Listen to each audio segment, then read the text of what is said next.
This quartzite head of Egyptian pharaoh Tutankhamun was auctioned off in the UK for $6 million against Egypt's will. The auction house claims the piece was acquired legally, but Egypt says it was stolen. It's just one of many artifacts that have been taken from their country of origin and kept or sold in the UK.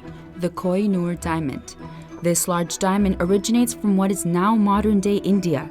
It was taken after the Second Anglo-Sikh War and is now part of the British Crown Jewels. India, Pakistan, and Afghanistan have laid claim to the diamond because of their historic connection and demand its return. But the British government claims it was acquired legally and that its ownership of the diamond is non-negotiable. The Kohinoor Diamond, are you ever going to return that? That is a question I've never been asked before. Well, but I don't think what tends to happen with these questions is if you say yes to one, you suddenly find the British Museum would be emptied.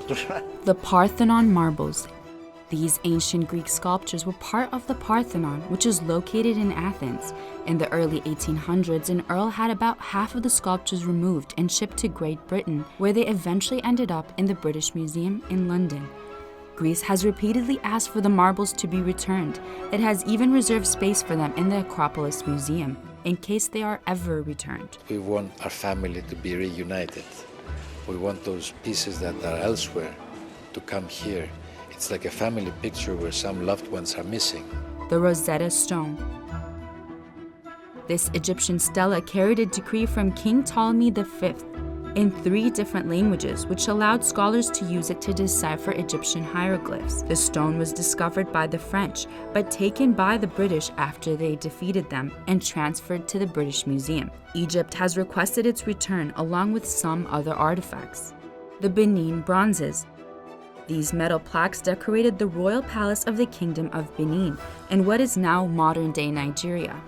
In 1897, most of these plaques and other items were looted by the British. A large number of them were taken to the British Museum, and the rest were sold to other museums. Nigeria has requested the return of the plaques in preparation of the opening of its own royal museum in 2021.